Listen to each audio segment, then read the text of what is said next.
Hi friends, I'm Yamini and I welcome you back to my channel The Saffron Box. Today in this video I shall be talking about the effect of Rahu's transit over your natal planets. Right, so I'm talking about two things here. I'm talking about the first thing which you need to check here is whether in your birth chart, in your natal horoscope, do you have any planets in whichever sign Rahu is transiting over. So if we just take an example of say Rahu's transit in the sign of Gemini, we all know that Rahu is currently in the sign of Gemini, right? And it moved there on the 7th of March. So just taking this example, if you have any planets in the sign of Gemini in your natal chart, it can be any planet: Sun, Moon, Mercury, Saturn, Jupiter, Rahu, for that matter Ketu, right? So this video will aim at explaining what happens when Rahu in transit moves over your natal planets, right? So I am talking about your natal chart first of all, and I am talking about the transit of Rahu. Whenever it is transiting, every 18 months Rahu transits over one sign. Ketu also in the right from the 7th house from Rahu, Ketu also transits. So they change signs. Whatever happens, whichever signs they cross over, whichever sign Rahu crosses over particularly, we are going to understand what happens when you have planets in your natal chart over there. So for this you need to have your natal chart in front of you, and you need to know if Rahu is transiting over any of your natal planets or not, right? So again, this video is talking about a very specific, I'm talking about a very specific point here. You need to keep in mind your overall chart as well. You need to keep in mind the strength of your planets, the strength of your natal chart as well. So this is just a speck, this is just a small bit in trying to understand what Rahu transit does over your natal planets, right? This is not at all, you cannot take it as a complete analysis of what is happening on your chart, because there's so many other things. Your Mahadasha matters, whether you're undergoing a Saturn period, a Sadesati, what kind of Mahadasha, Dasha, Bhukti, Antardasha you're undergoing, what is the strength of your ascendant, and various other things. What is the strength of your Mahadasha Lord? How are your Mahadasha and Antardasha Lords interacting with each other? How are they playing out in your chart? So there are so many factors which have to be taken into consideration to finally arrive at what is going to play out in a chart. That is why astrology is a hidden science. It's one of the occult sciences. It's not easy to decipher by just studying one or two aspects of the astronomical bodies, of one or two transits. Are not enough to understand whatever is happening in your chart in totality, right? The first thing which is important is your natal chart, then come your transits, then come your Mahadashas, your Bhuktis, and then finally your transits, right? So this is just a request for all the viewers to please understand this content in the right manner, and not get confused with transit planets and natal planets and vice versa, right? So I shall talk about what happens when Rahu goes over your natal sun. So let me just take an example. Say Rahu transits over from the sign of Cancer to the sign of Gemini, where it is currently now, and you have your natal sun. The sun, in your birth chart also you see that sun is in the sign of Gemini. So what happens there? Now Rahu is a planet which expands everything. Rahu is exploding restless energy, and Rahu is again a planet of illusion, of Maya. So wherever it goes, it likes to pump up things. It likes to suddenly give that explosion, gives that boost to things, right? So when Rahu moves over sun, now sun is the king of planets. Sun is your soul, sun is your confidence, it is your vitality overall, right? So what happens is if sun is placed very well in your birth chart, if sun is in good dignity, then this might be a time period where your ego gets boosted, where your confidence goes up, where you want to come out and shine in front of other people, because sun is your ego, sun is your pride. How much of an ego do you have? How confident are you? What is your how popular, or what kind of a hunger for fame and success you have, can be looked at with the help of sun, right? So if sun is in good dignity and Rahu passes over your sun, you become popular, you come into limelight, and there's a lot of light on you as well, right? But if sun is in bad dignity in your chart, then the opposite can happen. Your confidence might take a boost, might take a might just get come down. Sun also represents your father. Your relationship with your father may suffer. Your father may suffer in general. Your overall health might suffer. Your vitality, your bones, the right eye, sun rules over your right eye, sun rules over the upper part, the lower part of our heart. It rules over our general health, and other things. There are various health issues which sun rules over. There are various other non-physical things which sun rules over. So all those things might just get jeopardized when Rahu moves over and sun is not in good dignity, right? Now coming down to moon, what happens when transit Rahu moves over natal moon? Now moon is your happiness. Moon is your inner happiness. Moon is the planet of childhood. It is the planet of motherly nourishment. It is also our emotions, our sentiments, how emotional we feel, what is giving us our peace of mind. So your domestic peace, your peace of mind, your inner peace is all looked at with the help of moon, right? So if Rahu moves over moon, this is kind of an eclipse as well. Rahu moves over your moon. If moon is well placed, your thinking gets highlighted. You tend to think unconventionally. There might also be a chance that if moon is very strong in your chart, you become intuitive. You're able to tap into your innermost feelings. You're able to listen to your inner voice very well. Your intuitive abilities take a rise. In case moon is not in good dignity, then they could be, all these things could be negatively affected. Your relationship with your mother gets negatively affected. Your inner peace gets disturbed. And it could also happen that you are not able to enjoy whatever is around you. Now moon is also a royal planet. Moon also talks about items of luxury, your domestic comfort, etc. So if moon is not in good dignity and Rahu is there in close, it's moving closely over the natal moon, all these things get negatively affected, right?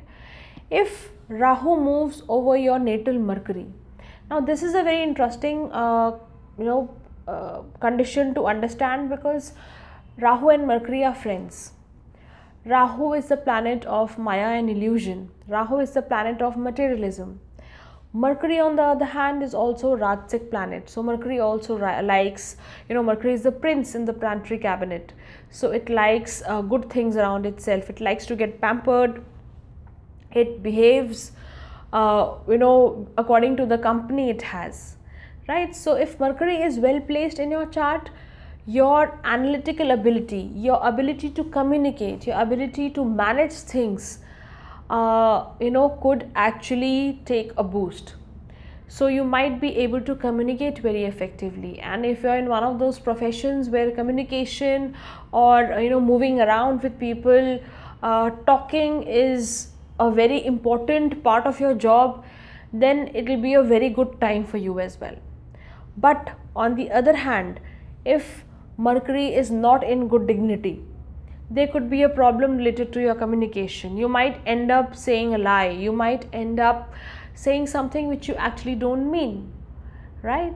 And it could also, this transit in general, transit Rahu going over your natal Mercury could also end up giving you very unconventional ways of communicating, right? So this is a time when people who are working in the fields of communication, working in the fields of mass communication, journalism, etc., where the written word with the spoken word is important, it could happen that they find something unconventional, they find a breakthrough in communicating with people.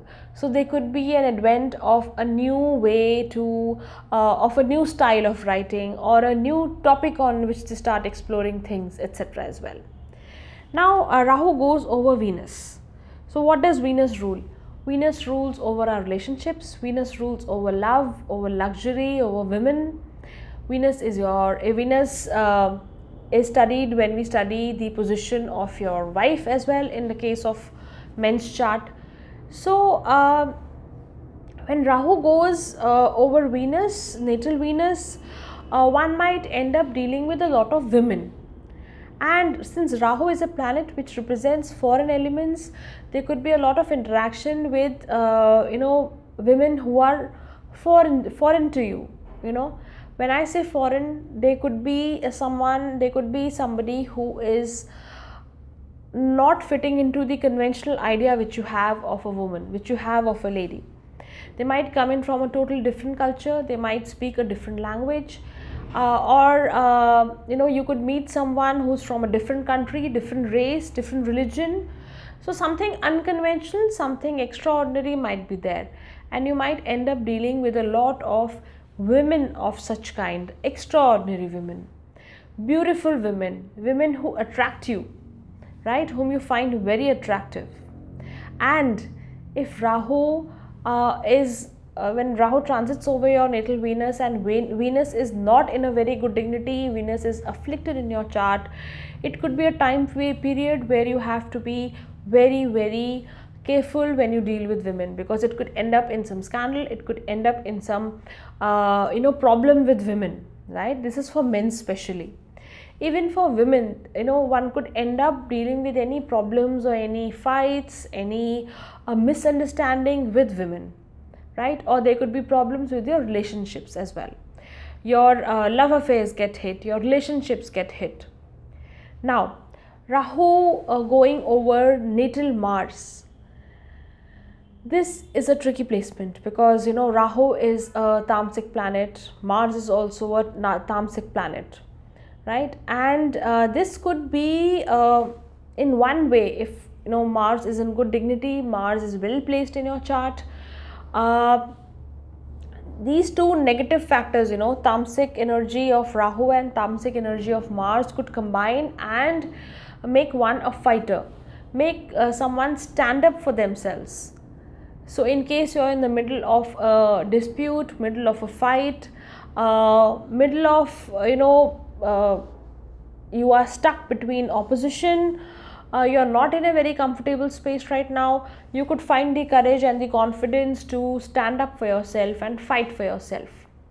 But on the other hand, if this energy is not very well utilized, if Mars is not well placed, if there are other afflictions coming on to this combination, Rahu and Mars, Rahu going over your natal Mars could make you fight unnecessarily as well, right? So this is again a very, very tricky placement, because it could increase your competitiveness very, very, wherever it's required, it's good.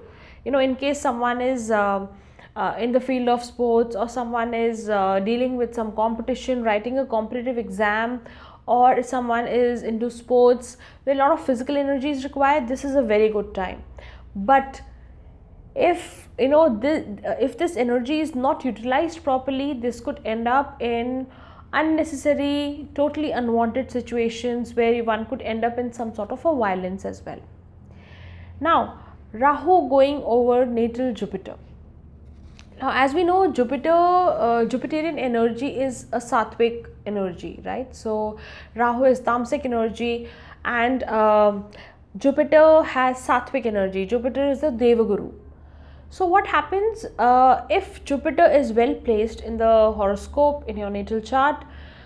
Rahu transit over Jupiter could, Jupiter could manage Rahu's energies well, right? So this could be a time when there could be influence of a teacher or a guru on your personality. So your life might take a different direction, and there could be a, you could go on to a different path. A new spiritual path could open up for you with the help of a guru.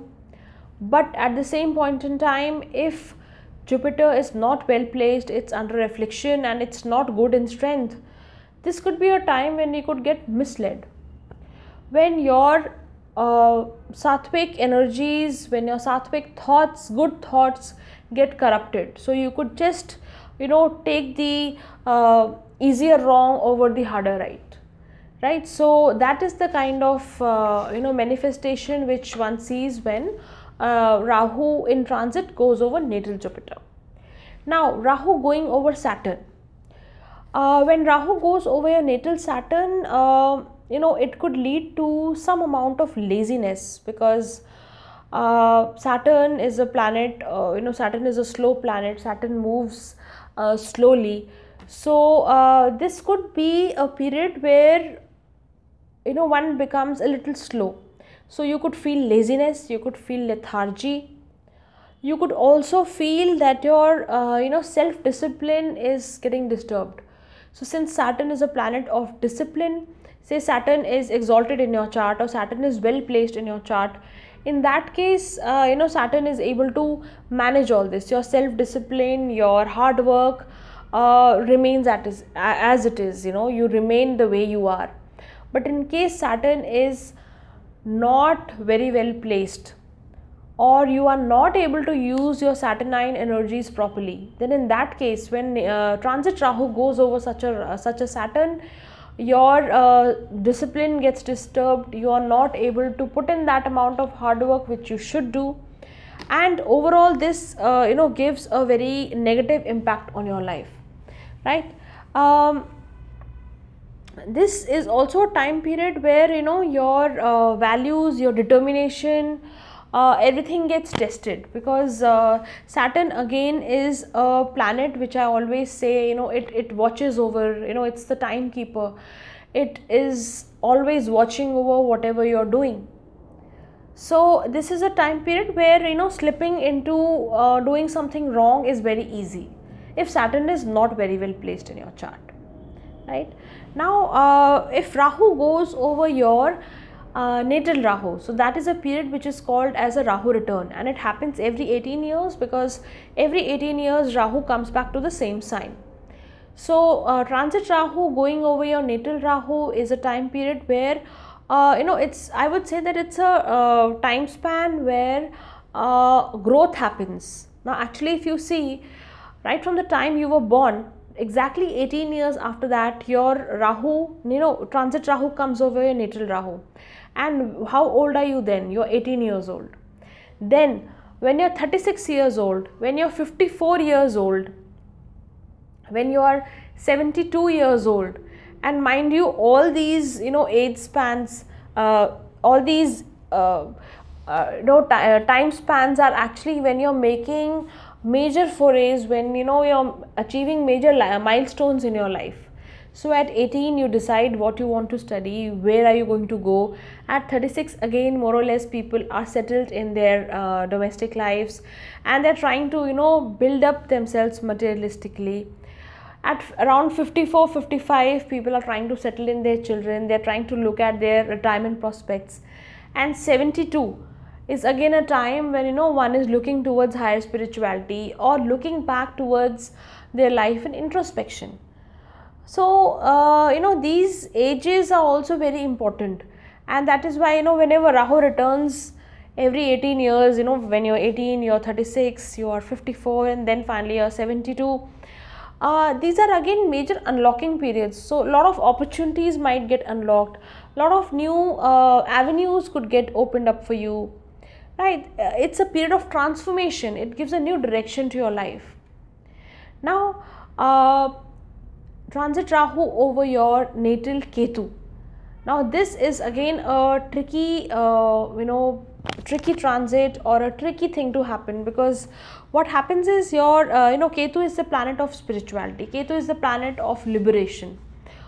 So when Rahu goes over Ketu like this, over your natal Ketu, usually if you're not a very stable and a mature person, this transit becomes a little difficult to handle. You need to have a lot of patience and a lot of tolerance, a lot of self discipline to handle this, because many a times I have seen, especially if people are undergoing their Rahu or Ketu dasha, they tend to get majorly confused. They are not able to decide where they are going, they are not able to decide on decisions. Sometimes they are not even able to take even the smallest decisions on their own. Why? Because Ketu tries to pull you towards the other side and Rahu tries to take you towards the other side. So these are opposing energies, to some extent. So what happens is, unconventional things happen. One is not able to decide whether one is, one should go towards the materialistic side or the spiritual side. So a lot of confusion also happens. But if one is able to, if the overall chart is in a good, if it's in a good state, the overall strength of the chart is good, then one is able to unlock their spiritual side very nicely.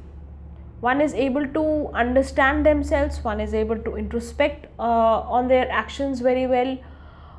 You can understand what should you do to enhance your spirituality, enhance the spiritual things in your life. So all these things also get unlocked when transit Rahu goes over your natal Ketu, right? So this is just a this was just a small analysis as to to help people understand what happens when any transit happens. So whenever any transit happens, usually that transit planet is moving over any of your natal planets. So I was receiving a lot of queries, I was receiving a lot of mails on this, and I thought I'll make a video, short video, just to make people understand what happens, what are the general impact of such a transit, of Rahu's transit over natal planets, right? So I shall come with the second part of this video, where I shall talk about what happens when transit Ketu goes over your natal planets. So we shall see the effects there in the second video. Till then, keep watching, and if you haven't subscribed, do not forget to press the subscribe button. Thank you so much. God bless.